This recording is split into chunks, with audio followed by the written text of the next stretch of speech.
Hello, Minecraftians! Welcome back to Realm News. I am your host, the Dark Lord. Hopefully, you've all been having a great week.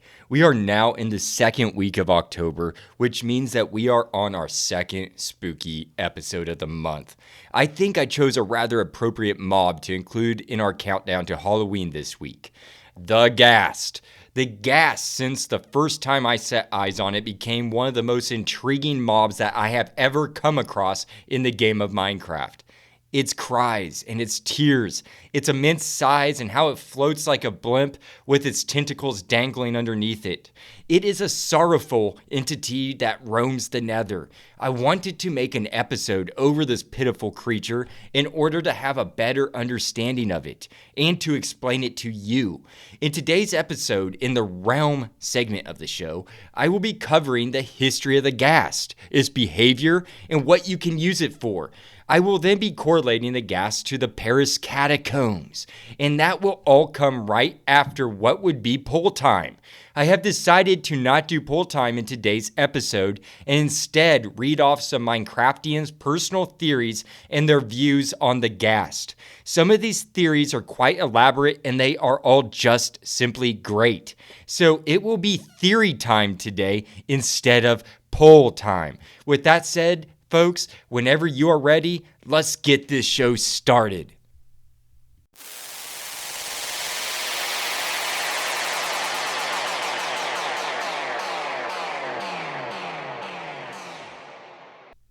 Welcome to Realm News' first ever Theory Time. I made it Theory Time today because I received an overwhelming amount of theories about the Ghast from the Minecraftians on Reddit. Well, I did put the question out there months ago. What are your theories on the Ghast and Nether? So it shouldn't have been a surprise. I thought about conducting a poll over the Ghast, but the theories I read were amazing, and so I decided to make a poll time theory time instead. Let's start with our first theory by commenter with an inappropriate handle. So I'm going to make this person anonymous. Just not appropriate to say in my podcast. But I will provide you the theory that they suggested. Quote, I follow the theory of it being something that isn't a living animal how we see it. It is clearly tormented by its face and tear stains. I feel if it was a creature that evolved to handle the nether, then assumedly it wouldn't be constantly suffering. But also look at the size of them and how many legs they have. Maybe they're an accumulation of many players' grief and suffering, which would explain the largeness and number of limbs. Maybe multiple souls manifested. Also, they attack you on sight, but don't attack wither skeletons or blazes or anything else. It acknowledges that you're not meant to be there. Maybe attacks you because dying is better than having their fate of wandering this wasteland for eternity. End quote. Now, that is a very interesting theory. A few key points stood out to me on this. They make an interesting point that this creature is clearly in pain, and does not enjoy its existence. I mean, that's just, you can see it visibly from its face. They suggest that they suffer because they are not evolved to be in the nether, which I disagree with, because ghasts love lava, and it does not hurt them, so that to me dispels that part of their theory. But I do enjoy hearing how they think that they may be the accumulation of past players' grievances and suffering. Kind of like a cloud of misery. Clearly, the Ghast is a miserable creature with its figuratively sad face. Something I didn't think of until I read this was that they don't attack wither skeletons or other creatures in the nether. Just you, like mini-mobs. Perhaps they are onto something when they say that they want to kill you so you do not suffer their fate. And I should just say, they'll just target you, but I have read that they do have the possibility of targeting other mobs. So I just want to clarify that. But it's an interesting thought, and I appreciate that theory, my friend. Now let's move on to the next commenter, Gaznark. They gave a couple very intriguing theories that I will read to you all. One theory is, quote, that ghasts are soul clouds, that souls evaporate from the soul sand valleys and coalesce into bigger clouds, aka ghasts. When clouds quote unquote die, They condense and turn into rain. And notice how the only way to get ghast tears is when they die. If you accept the Minecraft story mode, giant ghasts are like storm clouds. They've got multiple ghasts condensed into one and are darker because of it. Haven't actually played much of the game, just saw the photo on Wiki, they said. End quote. Very interesting, Gasnark. I have seen many times while scrolling through the internet that people theorize that these ghasts are soul clouds. I love this thought because the ghasts can be found in soul sand biomes in the nether, which really adds some validity to the theory that they are composed of souls coming from the soul sand. But it makes sense when they explain that the ghast tears are the ghast itself, condensing into rain at death. This makes some logical sense. It really makes you think. Also, I should state that I have no clue about the Minecraft story mode theory. I will have to investigate that one further, but it's intriguing to me. Gasnark goes on to tell us another very compelling theory. Quote, what were the ghasts if/when they were alive? Some people have theorized that they were squid. Excuse me. Possibly giant squid. I disagree. The idea makes sense at first glance, but quickly falls apart. For one, they don't have the same number of limbs. Squids have 8 and ghasts have 9. Additionally, those limbs don't move in the same way. Lastly, a squid's mouth is on the bottom, in between its limbs, whereas the ghast's mouth is on its side. The ghast even has limbs where the squid's mouth would be. Some have also theorized that the Uneasy Alliance advancement shows that the ghast is from the overworld originally. But that could just as easily be a misreading. When it says you take it home, quote unquote, to the overworld, that doesn't have to mean that it's the ghast's home, but your home. Still, if the ghast is some prehistoric ancestor to the squid, it's possible that all of this doesn't matter and you can still have this theory. In fact, I still do have a theory. I believe it was the Love and Hugs April Fool's update where squid were made able to fly as a joke. What if the nether is a hell for all of Minecraft's thrown away ideas? After the April Fool's update, flying squids were thrown away, their souls becoming the ghast. Pig villagers were thrown in too, becoming piglins. End quote. The quote-unquote squid theory, as I'll call it, is very interesting. I can see why people came up with it, because it has the 9 dangling tentacles, but that is truly the only semblance it has to the squid, or at least to me. I did enjoy learning about the Uneasy Alliance advancement. I was unaware of it stating that you took it home in that. I like how Gasnark clarifies that it doesn't necessarily mean that the overworld is the ghast's home specifically. It may be referring to it as your home, and you're bringing it home, as in your home. But that creates theories in itself, and maybe Gasnark is right. Maybe the nether is hell, for all the mobs that never made it fully into the game. As they said, the floating squids during April Fools, and the pigmen, which are now piglins. Very interesting thought, my friend, and it is always nice to read your comments. Let's move on to one more theory from a commenter who goes by post_mylon. Quote, sorry for my mispronunciation of this word. Amalgamations of the souls that cannot pass on, the ghast tier seems to have regenerative capabilities. Poetic how the dead can bring back life. They attack you out of terror. They scour near soul sand as they rise from it. Or they are machines infused by souls meant to be protectors of this hellish realm. They are filled by souls. They once were everywhere as there were plenty of souls, but now they sit near soul sand as it's the physical manifestation of souls to regain fuel. It seems that there are few beings fueled by souls. Warden, Ghasts, Wither, this might mean souls were once a powerful source of fuel that people learned to harness, end quote. Many people either think that they are clouds made from souls that rise from the soul sand or a machine fueled by souls, such as post_mylon suggested in the end of their comment. Perhaps ghasts are fueled by souls. However, I am not on board with this theory because the ghast is not an undead mob. It is classified as a monster which is hostile. It has fleshy parts. But perhaps it is fueled by souls somehow. I don't know. That is all up for speculation. I love the theory that that these entities are a collection of tormented souls. It's truly a fascinating theory. I love theories, and this one is just cool. The tormented soul cloud theory, I will call it. I don't know. That's probably a long title. I'll let you guys come up with one. But tormented soul cloud theory. It was a really fun theory, and with the soul sand valleys being in the nether and the ghast resembling a ghost, which is essentially a lost soul, it makes sense that the community would draw these parallels and create a soul cloud theory from that. However, the Minecraft movie shows us a clip of the Ghasts. And these creatures, and I'm not trying to say that the Minecraft movie that's going to be released is supposed to be canon to Minecraft, but I'm just saying, in that movie, that shows us a clip of the Ghasts in that trailer, and these creatures in the film seem to be more of a living creature than a ghost or a collection of souls. It appears to have a physical, fleshy body. So maybe it is an animal of sorts adapted to the nether. Either way, I love all the theories out there. Thank you for that last theory, post_my_lawn. It was great to read. If you have theories on mobs, blocks, or items in the game of Minecraft, let me know at my Reddit or Twitter, Twitter now X, found at my bio.link /realmnews, all lowercase. Again, that's bio.link /realmnews.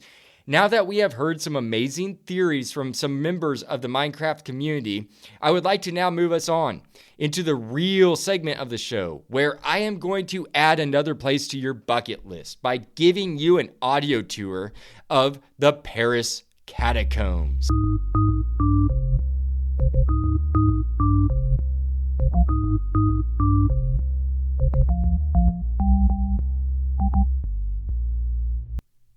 We have now transversed over to the reel of the show, where I do my best to provide you all some real-world knowledge that is similar to the Minecraft topic of the week, in order to deepen your gaming experience and to expand your mind. As I stated at the beginning of the show, I am taking us to the catacombs in Paris, France.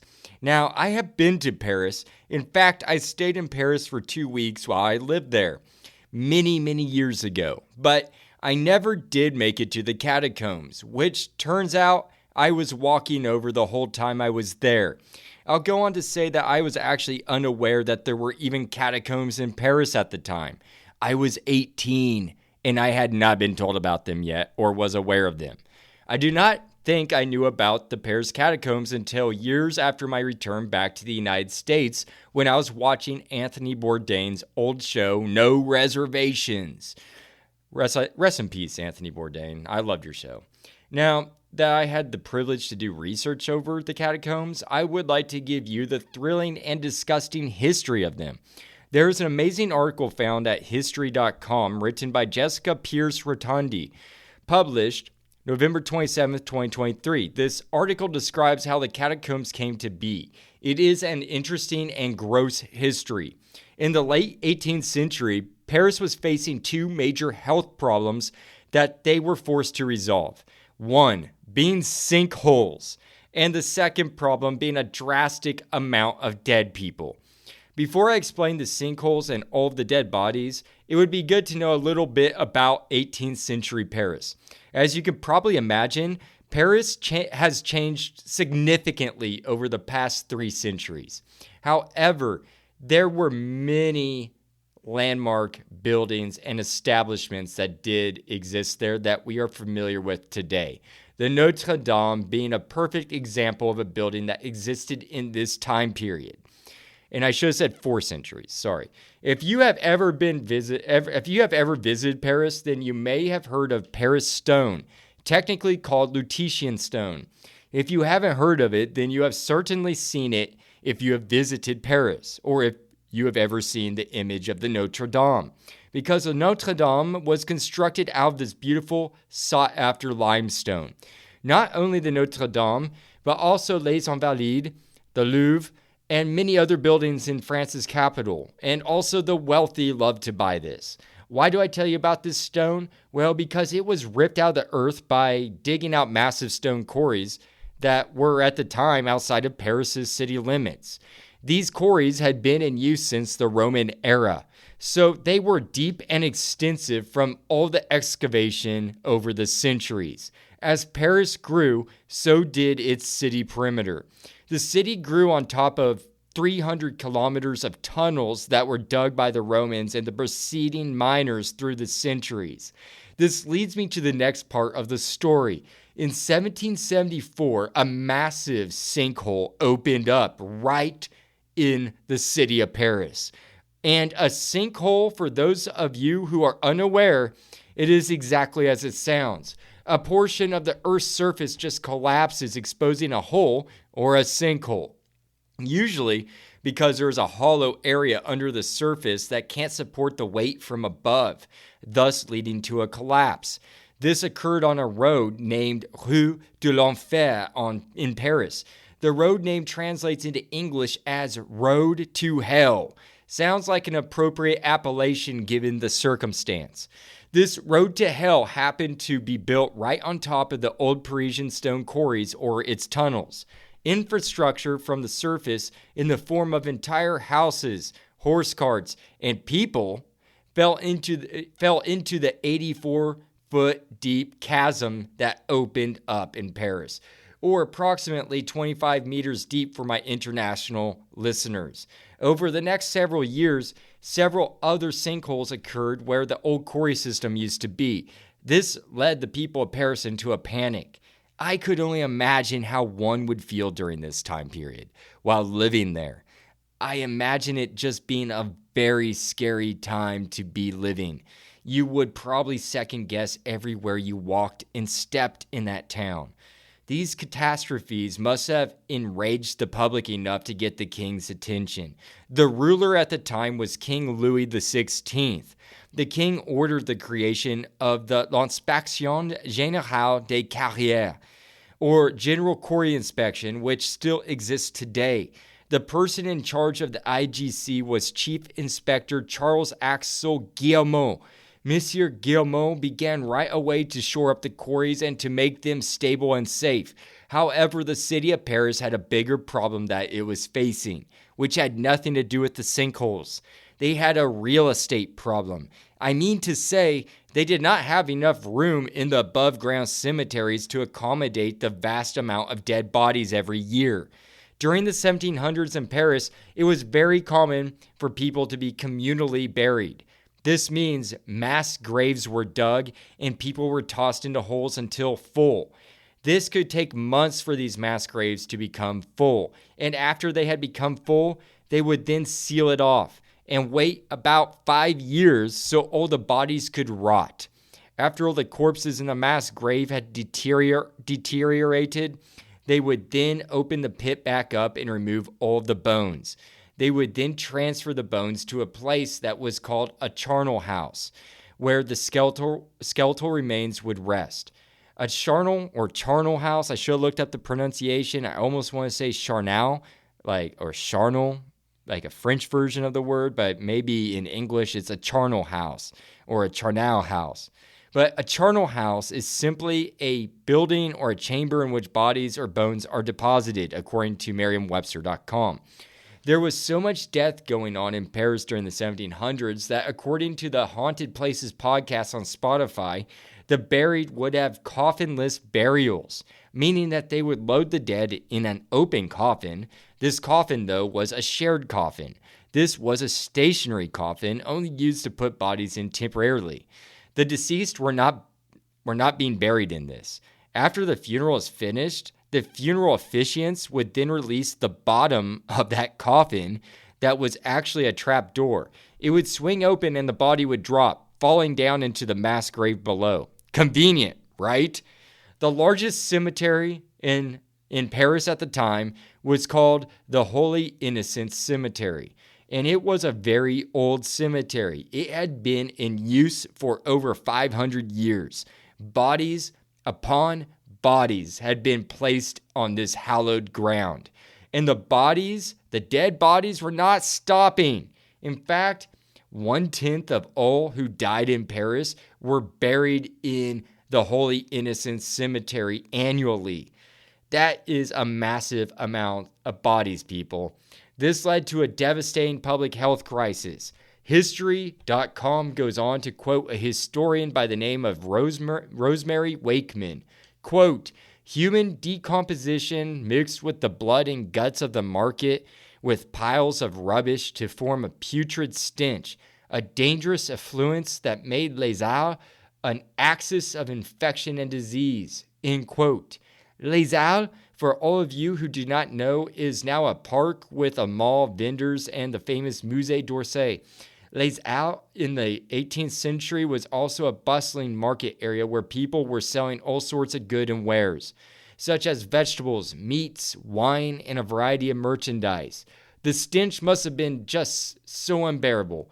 A French writer of the time named Louis Sébastien Mercier said that the fumes from the decomposing corpses were wafting out of the Holy Innocents Cemetery.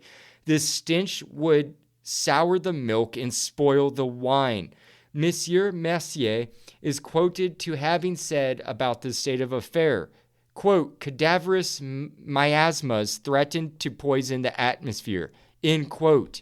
And, quote, cadaverous humidity had the effects of venom from the cemetery's walls, end quote. That is just a very grotesque description, to say the least. In case you do not know what a miasma is, it is essentially a way of explaining disease transmission in those times. It was a disease or a form of germ theory back then. People back then thought that contaminated air would carry disease, which they are partially correct in that. However, not all bad-smelling aromas carry disease as they had thought at the time. However, not a bad thought for a pre-germ theory society. People back then were, though, able to put two and two together. They were able to associate people falling sick near places such as slaughterhouses, as an example, or places that had rotting flesh like this cemetery nearby. A final catastrophe occurred that led to the termination of the Holy Innocents Cemetery. In the spring of 1780, 3 homes located on Rue de la Lingerie had started to complain about serious health issues. These families were experiencing illnesses in the form of respiratory problems, vomiting, and delirium.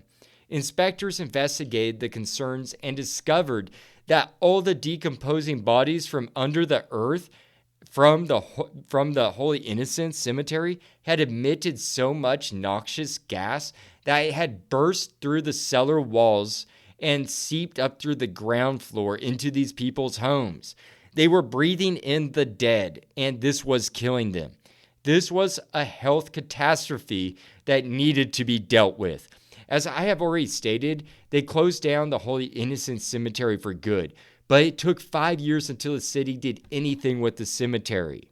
With the Holy Innocents shut down for being a public health risk, the city needed to find a place to relocate the deceased that were still there. They came up with a brilliant solution. They would exhume all the bodies out of the Holy Innocents and transfer them in the middle of the night to a very convenient location underground.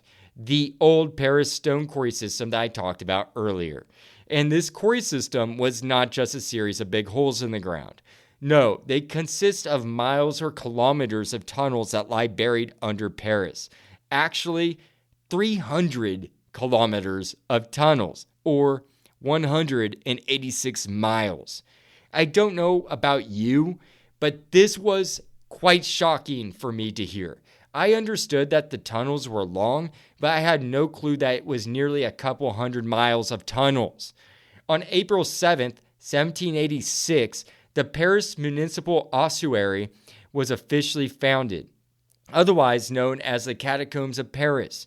An ossuary or ossuary is just a place where bones are deposited. I must say that the catacombs were created just in time because the French Revolution broke out 3 years later in 1789. And as you could probably guess, this created a lot of dead bodies in the city. In fact, a couple of those corpses were a couple of very famous Frenchmen during this revolution, Jean-Paul Marat and Maximilien Robespierre, who now share the catacombs with all the other Frenchmen, women, and children that were killed during the revolution.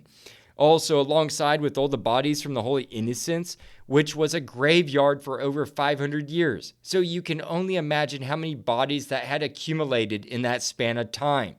The dead that came from the results of all the past wars that broke out, plagues over the centuries that killed people, and other violent acts that led to death in Paris over the centuries. They were all buried underneath the buildings and city streets down in the catacombs.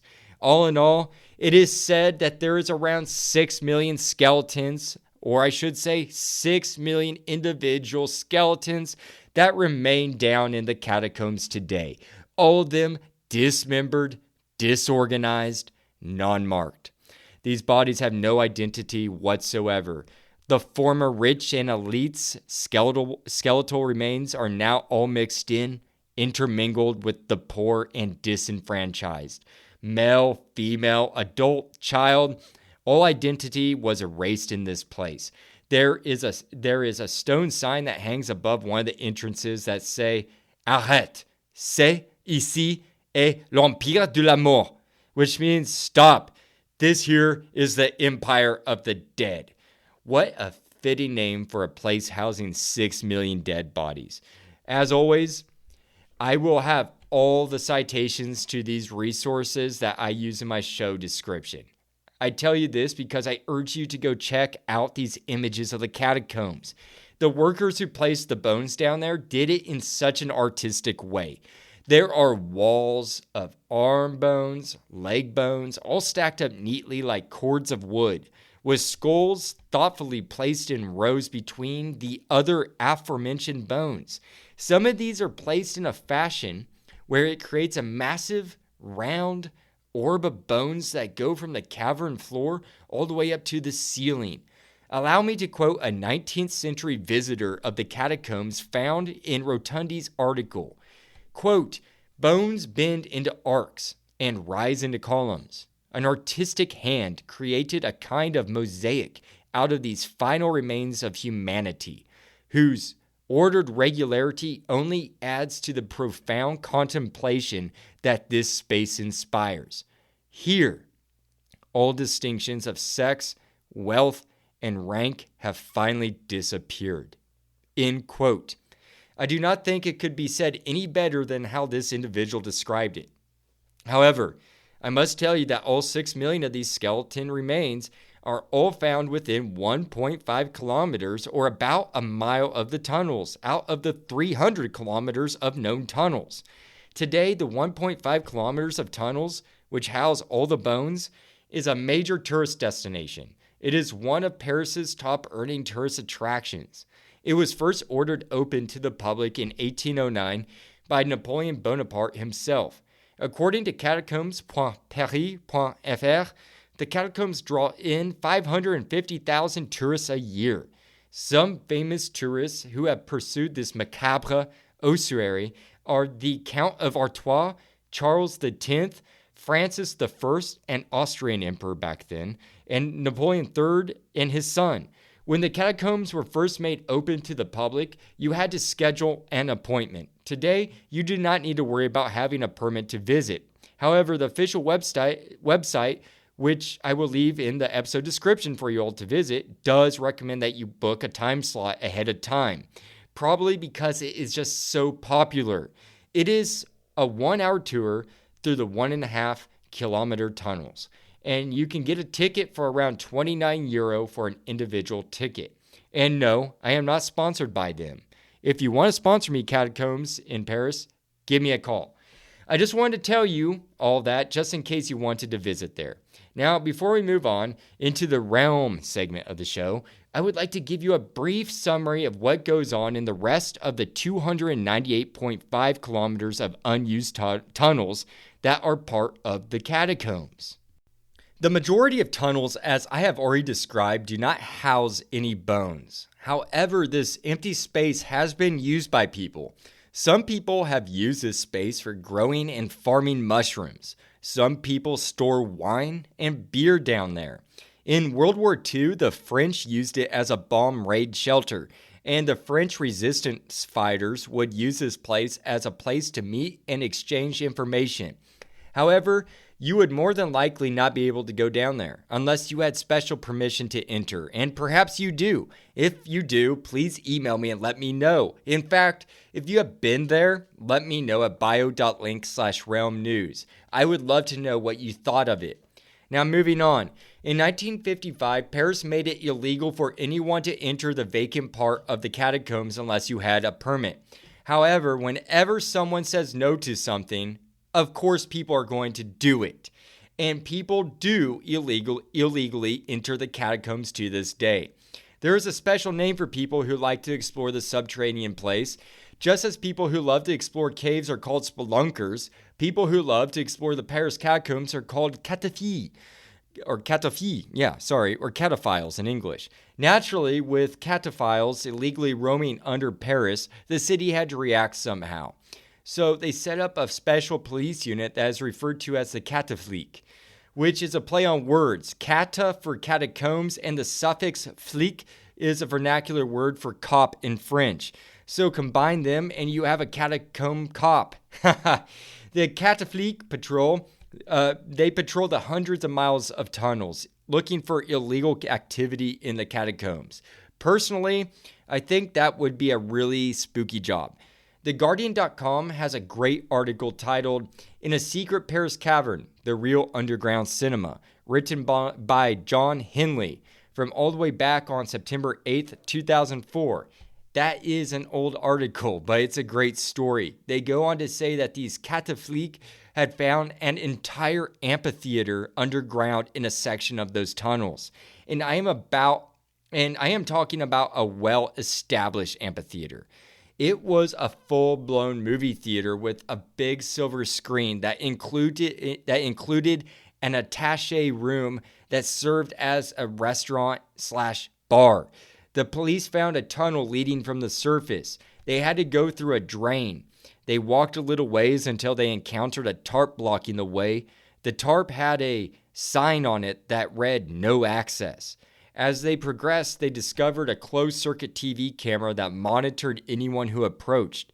This camera triggered off a tape recording with the sounds of barking dogs. This was clearly meant to frighten away trespassers. Sorry, can't talk. Clearly meant to frighten away trespassers. Let me see if I can say that without, slurring my speech.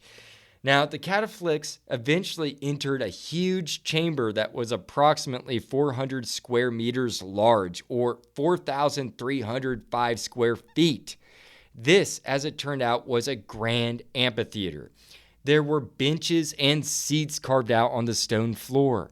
There was an old projector there with reels of film ready to be played. These films were mostly noir films, but they also had some horror films in the mix. No better setting than the catacombs to watch a horror movie, right? There was also a smaller cave that was attached to the amphitheater. This chamber served as a restaurant/bar. The police found a pressure cooker that was used to cook couscous there, and several bottles of various liquors. The police also mentioned in this article that the whole place was professionally wired by an electrician, and that it had three phone lines hooked up. The police had to leave for some reason and did not return to the location until 3 days later. When they came back, they noticed the phone lines had been cut and a note had been left behind. The note read, "Do not try to find us." I did not follow up to see if they ever found the people responsible for building this amazing structure in the catacombs, but when this article was written, the police had admitted that they had no clue to who the people were who built this cinema and restaurant bar. I personally hope it remains a mystery because I think it is so cool that people set that all up. I would definitely watch a movie in the catacombs just for the experience. Now that we have learned a general outline about the catacombs, that wraps up this week's segment in The Real, folks. And now it is time to make our transition back into the realm of the show, where we will not be going to the overworld. Instead, we shall be making our return to the nether, to my Escottian nether portal, as it is called in my world. We are on a mission to find ourselves a ghast to study.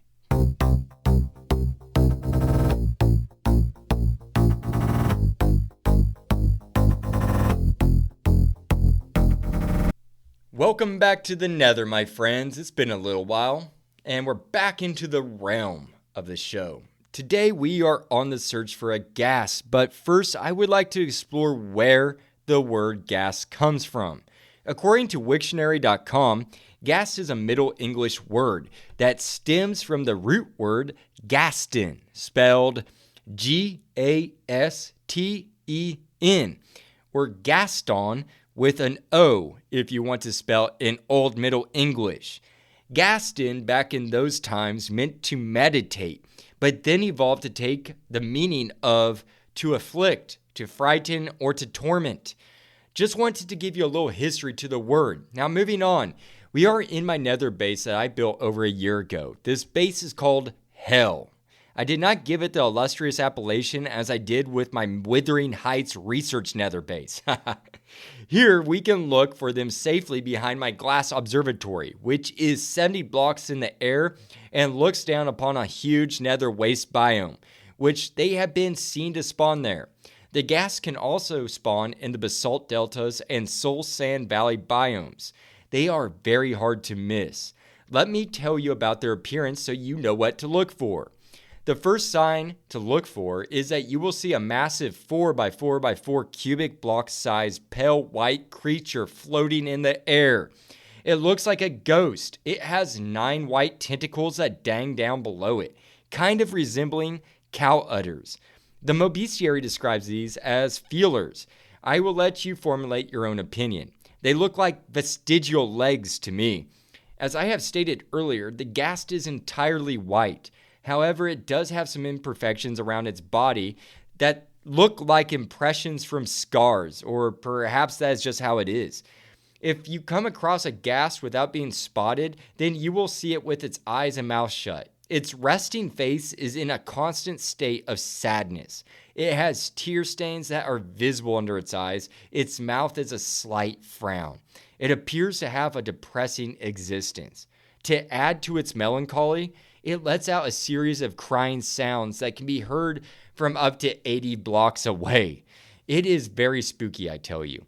I remember the first time that I heard and then saw a ghast. It was a frightening experience. Their cries are so off-putting. They sound like they are whimpering more than crying. Now, if you do happen to be noticed by one of these crying blimps, you will know it instantly because it will open its eyes and mouth, revealing a fiery red color behind its eyelids and a furnace for a mouth that will start to shoot fireballs at you. Now, let me tell you a bit about the ghast history in Minecraft. The ghast is one of the original nether mobs. It was part of the 2010 Halloween update, which introduced a whole myriad of new blocks, mobs, and the nether dimension altogether. It was a huge year for Minecraft. The ghast was first mentioned by Notch or Marcus Persson through a tweet on October 11th, 2010. He tweeted while working on the ghast, quote, "The most unfair mob ever. You will hate the ghast," end quote. 11 days later, on October 22nd, 2010, we found out that the ghast was not intended to be a nether entity. No, in fact, it was to be an overworld mob. They were going to have it floating around the nether portals in the overworld, which, honestly, I love that original idea. I think it would make finding a nether portal a challenge in itself, or just more challenging. Kind of like a gatekeeper to this hellish dimension. I just think it would be kind of fun to have that additional challenge. And it would be neat to have them in the overworld. That's just my opinion. Let's examine their behavior now. First off, according to Minecraft.wiki, they are not classified as an undead mob. I just want to get that out there right away. They are not undead, like zombies and skeletons. So logically speaking, if they are not undead, then they must be living. And that can be seen and tested by using potions.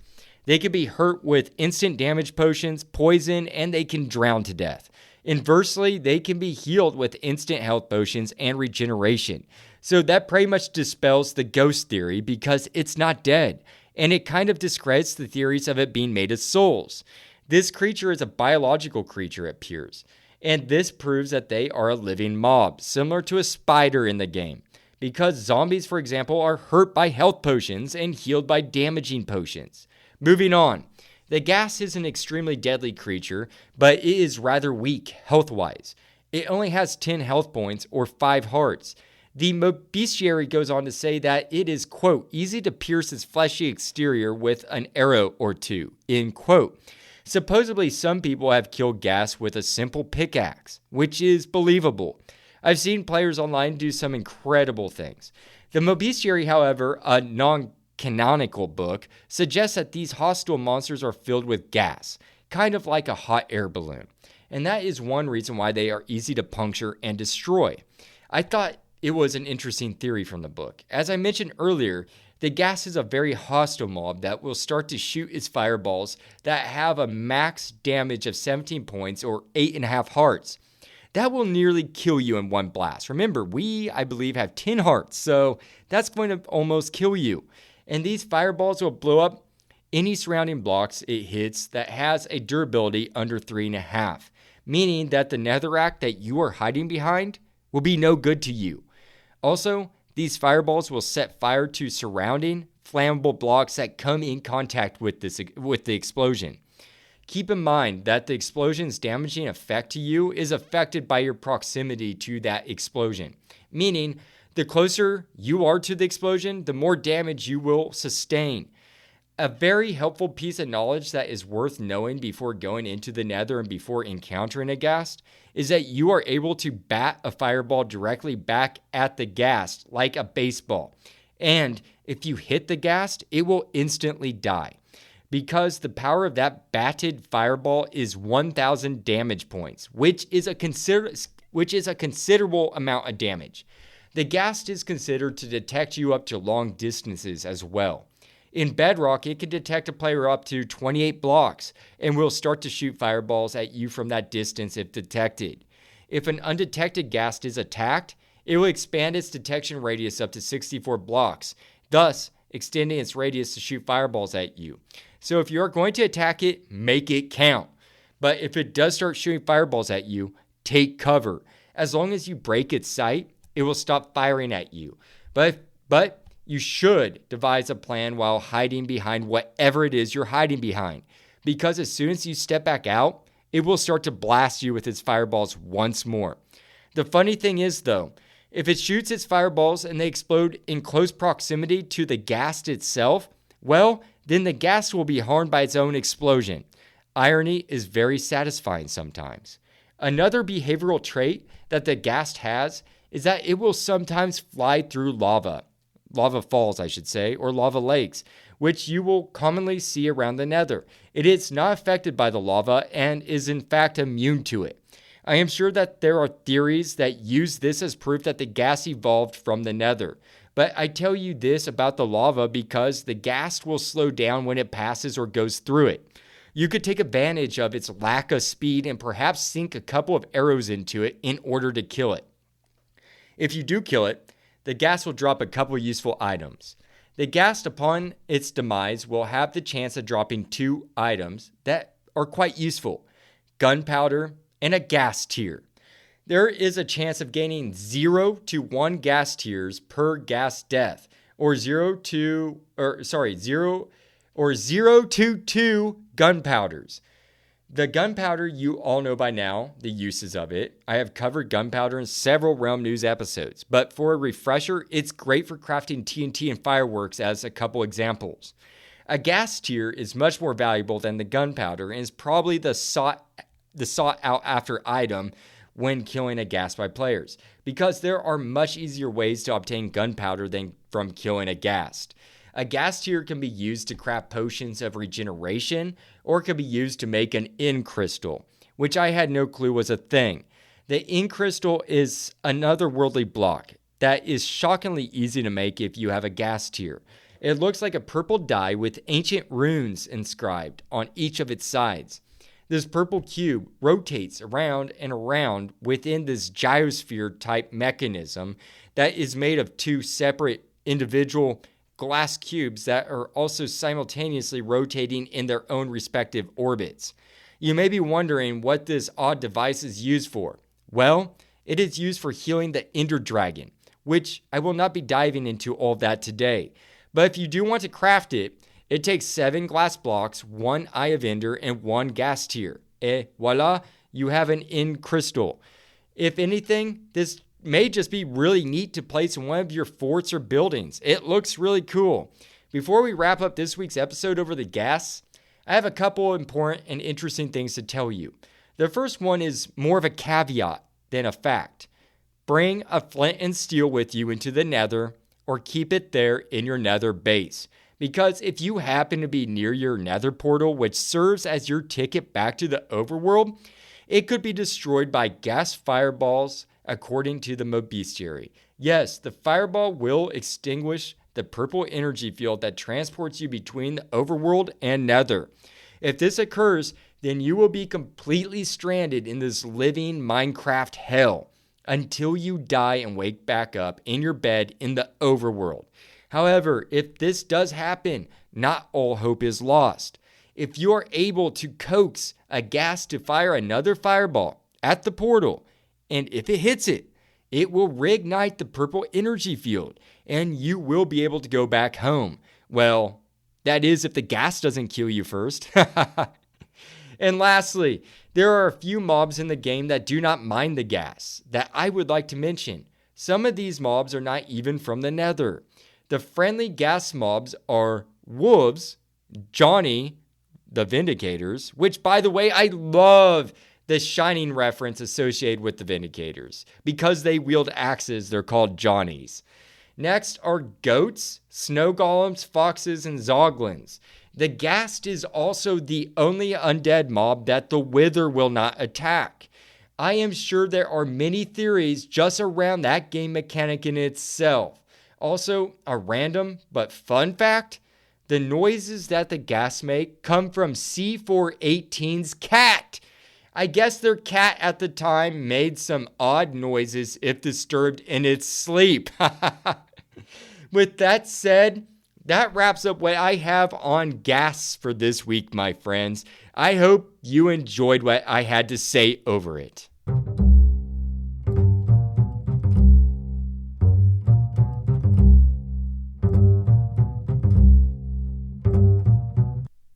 The ghast is an unusual entity that resides in the nether. It is a rather weak mob, meaning that it is easy to kill if you're able to strike or hit it with arrows. But it is also a hostile monster mob that will shoot fireballs on sight.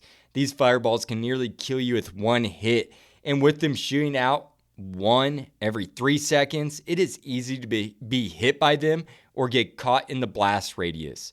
However, if you are looking for a means to heal your Ender Dragon, you will then have to encounter a ghast and hope to collect a ghast tear after you kill it. I thought it was interesting that the ghast was originally intended to be an overworld mob guarding the nether portals. Also, another fun fact to end the show on is that they were going to have them shoot fireballs from their forehead. I hope you enjoyed what I had to say about the ghast, and I plan on probably coming back and revisiting them in the future because there are many things I was not able to cover in this time period. There are many other theories around the ghast, like, is the overworld its true home? Why is it sad? The dropper and dispenser theory. Why are some overworld mobs friendly towards it? Many questions to be answered, many theories to be analyzed. Also, I hope that you enjoyed this week's segment of The Real, where we covered the Paris Catacombs. It made me want to go there and take a tour of the 6 million skeletons. I think that would be just so interesting, and I cannot believe that I was unaware of that when I visited Paris years ago. I wish you all a happy rest of your week and happy crafting. I will see you all next Tuesday on Realm News Flash. If I do not see you there, then I will catch you next Thursday at Realm News with a brand new episode. The Dark Lord, signing out.